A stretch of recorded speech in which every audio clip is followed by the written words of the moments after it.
যুবক, তোমার গান না শুনলে ঘুম আসে না। কাকা, আপনার গান না শুনলে অটো চলে না। চাচা, আপনার গান না শুনলে অটো চলে না। চাচি, আপনার গান না শুনলে দুঃখ ভোলে না। বোন, গান না শুনলে তোমার হৃদয় আনন্দিত হয় না। আপনার জন্য আমার বিল্ডিংটা ভেঙে পড়বে, বলে রাখি ছাড়বো না। আল্লাহ, তুমি আমার ভাইদেরকে হিদায়াত দাও, ইয়া আল্লাহ, ছাড়বো না। এই যে ভূমিকম্প হলো আপনার গান বাজনা বাজানোর কারণে। মুহাম্মদ সাল্লাল্লাহু আলাইহি ওয়াসাল্লাম কি মিথ্যা কথা বলে? কারা কারা হাত তোলেন তো যে মুহাম্মদ সাল্লাল্লাহু আলাইহি ওয়াসাল্লাম জানে না, মুহাম্মদ সাল্লাল্লাহু আলাইহি ওয়াসাল্লাম জানে না, এরকম কারা কারা স্বীকার করে?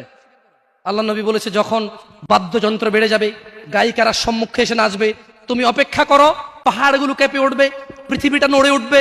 জালজালা, ইযা জুলজিলাতিল আরদু জিলজালাহা, যখন পৃথিবী প্রবল কম্পনে প্রকম্পিত হবে। ওয়া খরাজাতিল আরদু আসকালাহা, যখন এই মাটি তার ভিতরে যা আছে একদম লাথি মেরে বের করে দেবে, লাশ হোক আর যাই হোক, মাটি বলবে যে বের হও, বের হও আমার থেকে, বের হও, আমি তোর আর কাউকে রাখবো না। ওয়া ক্বালাল ইনসান, মানুষ বলবে মালাহা মালাহা, পৃথিবীটা কি হলো, এই মাটির কি হলো, কেন সে কবরগুলো লাশগুলো বের করে দিচ্ছে, কেন সে স্বর্ণ মতি হীরা মানিক্য বের করে দিচ্ছে, মালাহা, এর কি হলো, কেন পাহাড় নড়ে উঠছে, কেন পাহাড় ভেঙে চূর্ণ বিচূর্ণ হয়ে যাচ্ছে।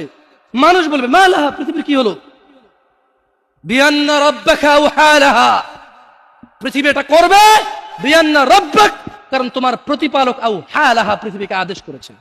আপনি গান শোনেন, আমি শুনি না, আপনি গান বাজান, আমি বাজাই না। যখন চিটাগং নড়ে উঠলো ভূমিকম্পে, আপনার বাড়ির সাথে আমার বাড়িটাও নড়ছে। বন্ধ করেন এই জুলুম আমাদের উপর।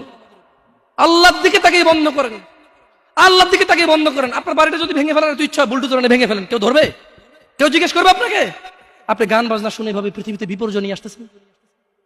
ইত্তাকিল্লাহ হাক্কা তুকাতিহ, আল্লাহকে ভয় করেন যেভাবে ভয় করা উচিত।